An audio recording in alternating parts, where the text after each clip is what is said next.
I would rather be dead, broke, homeless, sleeping on those beaches in Port Douglas, looking at fucking ants and praying mantises, than hanging out with pretentious motherfuckers who only give a fuck about you because you can give them a bit of fame or a bit of money or a bit of whatevers. Okay, here's an interesting video. We'll cut to the video in a second. I just want to give you a bit of an intro to see what was going through my head at that point. Basically talking about 8 years of homelessness and my insights I've had from being in that position to, you know, where I am today financially, social media status-wise, etc., getting recognised in the street. Even here in Thailand, Thai people today had a Thai guy on a motorbike say, "Hey, Durianrider," another Thai guy driving a car, "Holy!" You know, just so people, so that's my reality shifts, and I'm very, very, very grateful to have the abundance I have in my life today, and even back in the day when I was dead broke, homeless, living on welfare, living on the street. Anyway, we'll cut to the video. Some of you have seen this one before, some of you haven't. I used to call it more money, more problems. I still believe everything in this video to be true to this day, and I hope it is. So anyway, enjoy. Leave a comment down below if you find it inspo or whatever. If you would like more stories like this, let me know. I've got a stack of stories to tell you guys. I've got so much video footage to put up. Hopefully you enjoyed this one. Leave a comment and leave a like or dislike if you like these sort of videos, and we'll see you next video. Alright, enjoy.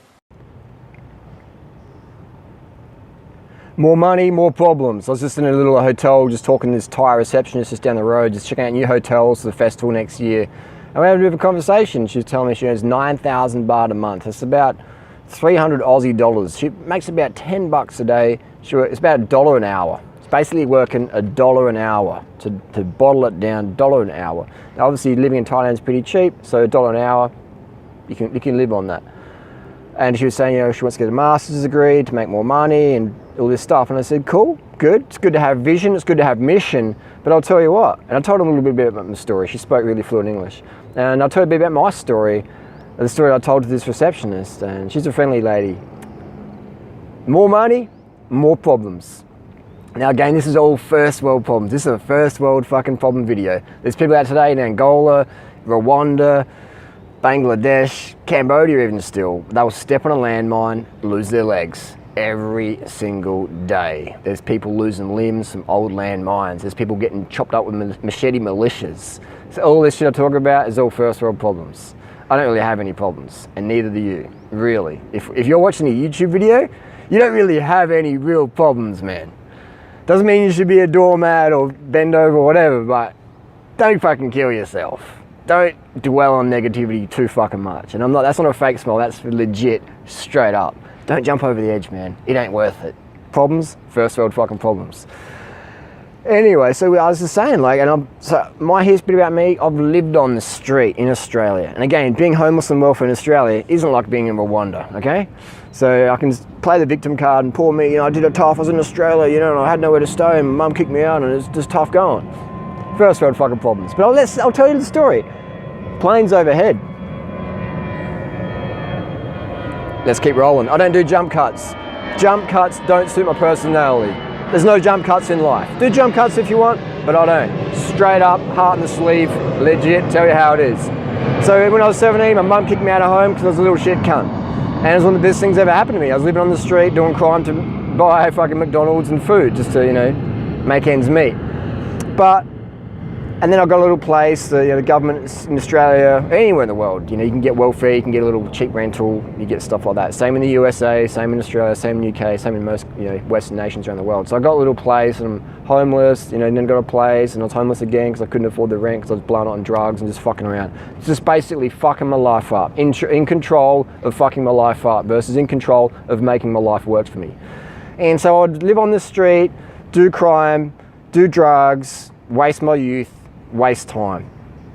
And then I got a job, I got my shit together, went vegan, got into health, got off the drugs, except for the steroids, which you can clearly see I'm abusing.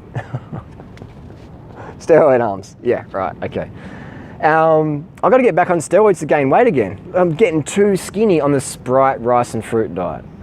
That's another fucking video. So anyway, so then I got hit by a bus in 2003. I was at work, after work, riding home, road rage, bus incident, couldn't work, had problems with my hip and knee, just standing up wouldn't work. So I was forced to live back on welfare again, and I couldn't pay my rent and eat the organic fruit I wanted to, so I'm thinking, fuck it, I'll just go homeless again.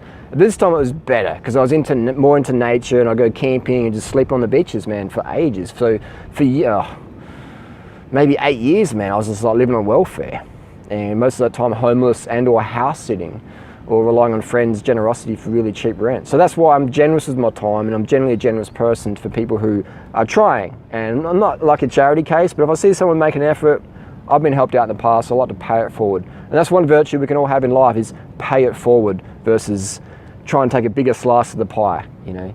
I like to be a pie maker, make the pie bigger for everyone versus I want a better slice of that. Anyway, so then I was homeless again, and the people treat you differently. They say you're a homeless bum. They treat you, at least they treat you fucking real. Being homeless, dead broke, on welfare, as a conscious vegan, straight edge, no drugs, I could pay attention to how people treat me. And people were more legit genuine than when they think you're a bum, broke, crazy person on the street, whatever. They treat you like legit. Like they'll just fucking, you know, judge you like harshly or whatever. That's cool, but they're being authentic.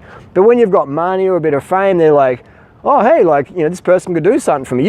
They might think you're a fucking shit cunt, but they're like, hey man, wow, I love your stuff. You know, maybe you can like promote a product, or like, you know, we can hang out or like connect, or like, but these people, that's why it's so good dressing like a bum or whatever, or not even really being on social media, because then you can know how people fucking treat you. It's really fucking awesome. So those people out there who go, oh, I'm living on the street, I'm watching this from Starbucks because I'm camping out in Santa Monica Mountains tonight, you know, life's tough. I'll tell you what, you got one thing that I don't have anymore, is people treat you how they really fucking feel about you. What they think about you, they'll fucking tell you. Because like, you can't do nothing for them. You can't sue them. You can't fucking do nothing to them. So they can just say whatever the fuck they want to say. They can say, good morning, how you going? They can say, fuck off, shit cunt. So you know exactly where you stand with these people. More money, more problems. My friends who are fucking minted, man. I've got some friends who are fucking minted. Some younger ones in their 20s and some older ones in their 60s and 40s and 50s, and minted. We're talking like multi-million-dollar incomes per year. And they tell me the same thing. Mate, more money, more problems. You got more liability, you got litigation, you're not sure if your wife or your husband's only with you for the money or whatever. And it's like, you can get really fucking paranoid. It's fucking crazy. You buy a Ferrari or Lamborghini, then you got to worry about some motherfucker scratches it. Then you got the insurance, and you got the servicing. Then did they service it properly? Is the guy doing burnouts when he services at Beverly Hills Ferrari or whatever? Like, so we live in this illusion in the world where more money, more fame is better. We think that people with more money and fame have their life together. I'll tell you what. I've lived on the street, dead broke, on welfare, homeless, to where I am now. No debt, money in the bank, live in Thailand the rest of my life. Money's never a problem for me ever again. And even if it was, let's say I lost everything, I could still live in Thailand because I know how to live simple, and I love fucking living simple, man. I love living simple. Where was I going at that point? That it's not worth giving up your goals, your dreams to get the money and the fame. And if you're thinking that's going to make you happy, because I'll tell you what, man, I know some pretty well-off people and some pretty famous people, you know, relative famous on the internet, whatever, totally fucking miserable in real life. Behind the scenes. Once the fucking fans are gone, the crowd is gone, once the camera's off, you see real life. You see drug addiction. You see this obsessive self-criticism going on. Like behind the scenes, when people really open up to you, you never see it on camera, ever. No one ever shows that side of you themselves. People do a fucking breakup video, do fucking jump cuts in it. Like, what the fuck, man? Jump cuts. Jump cuts are good if you're doing like a fucking drone video or something like that. You know, beat it to the music or whatever. But like jump cuts in a serious video, and you're a long-time YouTuber, or like, I don't know. It doesn't add up to me. That's just me. I would say that having your mission is the most important thing in life. Obviously you got your health, but having your mission, why the fuck do you get out of bed every day? If it's to pay the bills, to put the roof over your head, and you're doing that in a job that fucking just saps your soul, it's just something you just can't do anymore. but you do it for the money. Here we go. If you're doing it for the fucking money, get the fuck out now. Quit today. Tell your boss to fuck off. Done, dusted. Even if your boss is a really cool person, say, look, I can't do it anymore. You're a great person to work with, but this is just not me. I'm giving you notice. Done. I've got to do something else. The only failure in life is to not follow your passion. Some people go, oh, I'm passionate about this, I'm passionate about poetry or YouTube or veganism or building bikes, whatever, but I'm scared of failing. You're already fucking failing, man, because you ain't fucking living your passion. You're already fucking failing every single day you wake up and don't do what the fuck you want to do and what needs to be done on the planet, make the planet a better place. You're failing. You can never fail if you give it all up, all that shit, and do what you really want to do. To do anything other than that is to sacrifice the gift. Fuck, man, you could be dead tomorrow, so why the fuck waste another day doing something you don't want to fucking do? Me? This is where I'm a little bit crazy. I would rather be dead, broke, homeless, sleeping on those beaches in Port Douglas, looking at fucking ants and praying mantises, than hanging out with pretentious motherfuckers who only give a fuck about you because you can give them a bit of fame or a bit of money or a bit of whatevers. If it's girls, maybe a bit of sex, or if it's guys, whatever. Be careful who you give your time to, what their intentions are. Ask yourself, if I was dead broke, overweight, out of shape, living on the street, but with still the same personality, would this person give me the fucking time of day? Would that person give you the time of day? If your personality was the same, but if you walked up to them with fucking shit on your face, like, how's it going, mate? And you said the same thing, but that your very presence, they just like, flipping out. Be careful who you invest time in, man. And why the fuck waste another day doing anything you don't want to do? For your parents? Oh, my parents want to go to university and get a job and have kids. Fuck your parents, man. Fuck your parents. My mum watches my YouTube videos now, first time ever in 8 years. And she's like, every day emails me and say, wow, that was a pretty cool video. And she watches everyone's fucking videos. She knows everyone. She knows all the lingo. It's like fucking, I didn't have to send it to my mum. My mum wanted to do it. How fucking awesome is that? Hey, mum. Like, it's insane. You got to do what the fuck you want to do. Fuck your parents, man. If you're having fun, if you're following your heart, your parents, if they really love you, they'll be happy for you. But here's the thing, a lot of people have kids to impress their parents. So chances are your parents had you, so you go to university, get this flash job, and then they could brag to their parents, hey, I did a pretty good job, are you proud of me?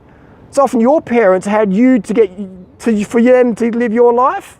No, so for you to live your life for their life. So they could say, hey, your mum, dad, you proud of me? For your grandparents, you're living your life for your fucking grandparents pretty much. What the fuck? What the fuck? Why live your life for anyone but yourself? Don't live it for your brother, your sister, your lover, your boyfriend, your girlfriend, your husband, your wife, your kids. Live it for you. And those that care about you, they want you to do the same. End of fucking story. If anyone protests that you follow your passion, follow your heart, cut them out of your life. Jump cut. Wanted to say as well, wanted a bit of bonus material here. It's not a jump cut, it's bonus material.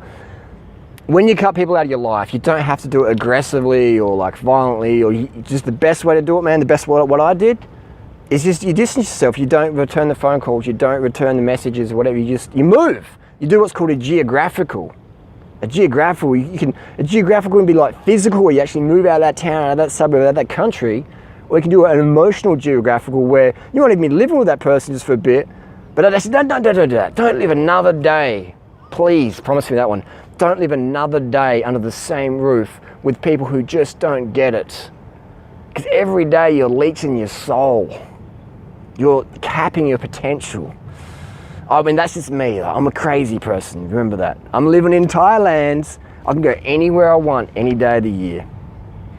And they say I'm fucking crazy, and I am, because I'm not part of that system anymore. I just can't do that pretentious, fake bullshit, living a lie stuff. I just can't do it because I don't want the money that much. I'm not prepared to bend over for Uncle Sam to fist me, man, with a wad full of hundreds. That's just not me. You know, I can't do that. And I know how fake that is. I know how fake that lifestyle is, man. It's so pretentious, and the most miserable people I've ever met in my life are the ones who have the most opportunity, either from their parents' wealth or they're in a wealthy situation or whatever. And they're fucking miserable as fuck. And a lot of them, there's a few self-made ones out there as well. I'm not saying they're bad people, I'm just saying they're really fucking miserable, most of them, if not all of them, if they're really honest with themselves.